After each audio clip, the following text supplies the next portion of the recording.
Kita hadir dari majelis maulid ke majelis maulid, saudara. Dari tablik akbar ke tablik akbar. Dari acara sholawat ke acara sholawat. Minimal, saudara. Yang kita dapatkan, suka atau tidak suka, mau atau tidak mau, sadar atau tidak sadar, di majelis-majelis seperti ini kita memperbanyak sholawat kepada baginda Nabi besar Muhammad. Itu minimal, saudara. Sekali duduk berapa yang kita baca? Nggak sadar, 100, 200, 300. Apalagi yang lisannya selalu cekatan setiap disebut nama Nabi Muhammad. Saudara, sholawat yang kita baca di majelis-majelis mulia ini, manfaatnya bukan hanya kita rasakan saat di dunia masih kecil. Tapi besok di yaumil qiyamah, saudara, ketika keadaan begitu genting saat itu, anak kita yang kita besarkan lari meninggalkan kita. Pasangan kita yang begitu kita cinta lari meninggalkan kita. Orang-orang yang kita sayang, orang-orang yang kita rindu, kawan, sahabat, teman, atasan, lari meninggalkan kita.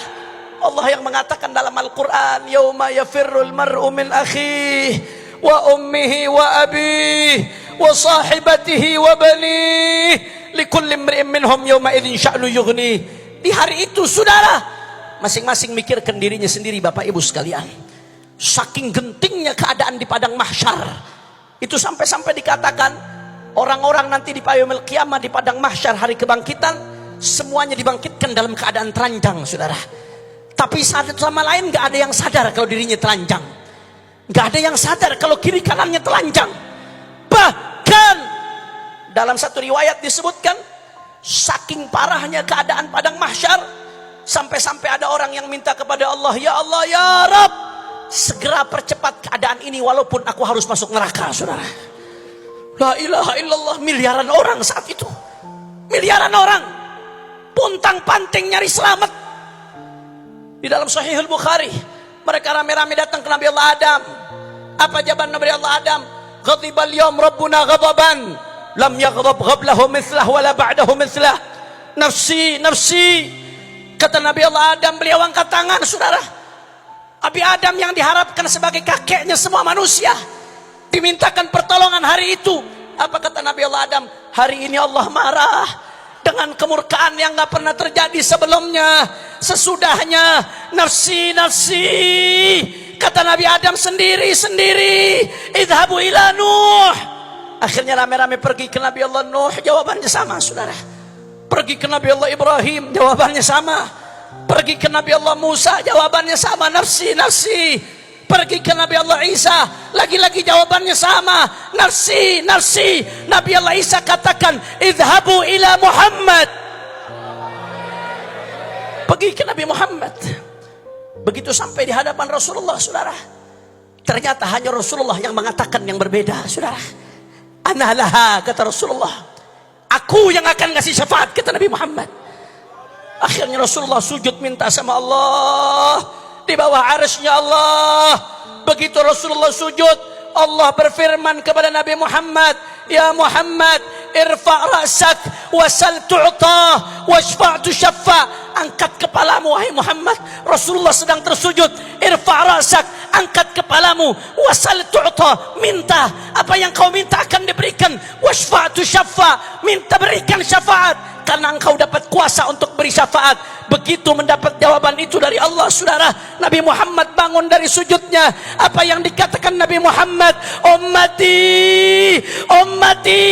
Kita semua yang disebut sama Nabi, saudara. Maka di hari itu, saudara, yang selamat yang paling dekat sama Rasulullah. Yang selamat yang bisa ngakses Rasulullah. Tapi kadang-kadang kita gak mikir, hari itu orang miliaran, saudara. Miliaran hari itu. Bukan 100 juta, 200 juta. Miliaran manusia. Dari zaman Nabi Adam sampai akhir zaman. Saya kasih gampang logika yang sederhana. Kemarin waktu Sayyidil Habib Umar bin Muhammad bin Salim bin Hafid datang, mudah-mudahan beliau dijaga oleh Allah Subhanahu wa taala. Pengajian setiap subuh di Istiqlal, yang hadir hampir 50.000 orang. Jangankan mau salaman, deket aja susah. Itu baru puluhan ribu. Ini baru cucunya, bagaimana dengan kakeknya? Saya teringat waktu Sayyidil Walid Ayahanda Al-Habib Muhammad Rizik bin Husain bin Syihab, mudah-mudahan beliau dimenangkan perjuangannya oleh Allah. Ketika itu beliau datang dari Saudi Arabia. Lebih dari 1 juta orang jemput di bandara, saudara.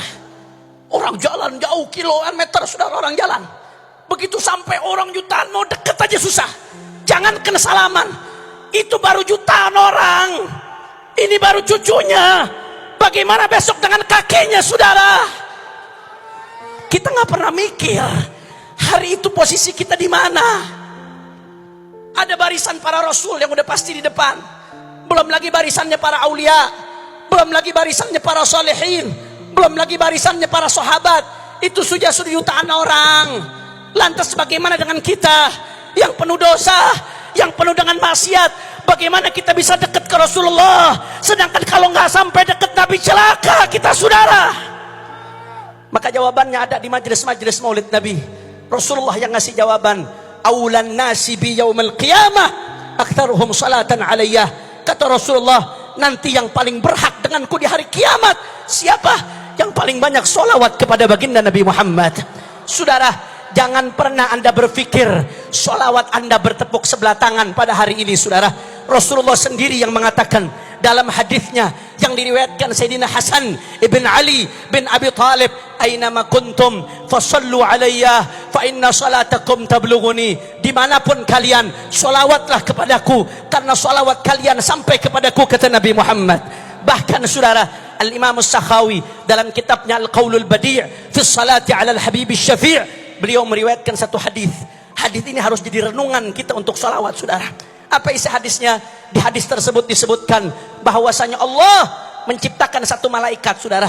Malaikat ini tugasnya khusus untuk mendengarkan siapa dari umat Nabi yang sholawat, saudara. Setiap ada umat Nabi yang sholawat, dilaporkan ke Rasulullah. Ya Rasulullah, fulan ibn fulan yusallim alaik. Dilaporkan, ya Rasulullah, redaksinya seperti ini.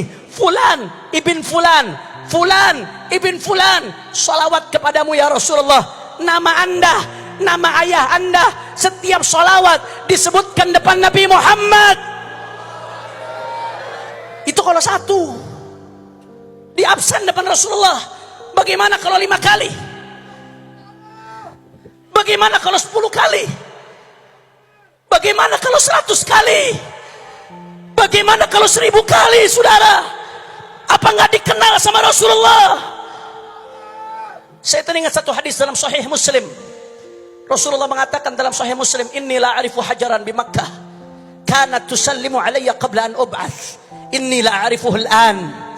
Kata Rasulullah, setelah Rasulullah diutus, setelah Rasulullah hijrah, kata Rasulullah, aku ingat ada satu batu di Makkah.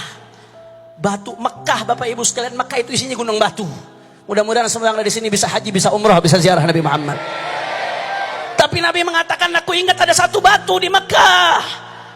Batu ini dulu sebelum aku diutus pernah salam kepadaku, kata Rasulullah. Batunya salam kepada Nabi Muhammad. Apa kata Rasulullah? Ini udah puluhan tahun berikutnya, belasan tahun berikutnya, kata Nabi, "Inilah arifuhul an." Batu yang belasan puluhan tahun lalu sekali mengucapkan salam kepadaku, aku masih kenal batunya. Saudara, batu benda mati salam sama Nabi, dikenal sama Nabi, diingat sama Nabi. Bagaimana umatnya yang dirindukan Nabi Muhammad? Ya Rab, ya Rab, ya Rab. Yang kita harapkan, sholawat yang kita baca di majelis-majelis maulid, besok ketika di hari kiamat miliaran orang berebut deketin Rasulullah, sholawat yang kita baca menjadi tanda yang mengenalkan Rasulullah kepada kita, saudara. Mudah-mudahan jadi tangga kita dikenal sama Rasulullah, dikenal sama Rasulullah, jadi sinyal yang nyambungkan kita dengan Rasulullah. Amin ya Allah, amin ya Allah, ya Rabbal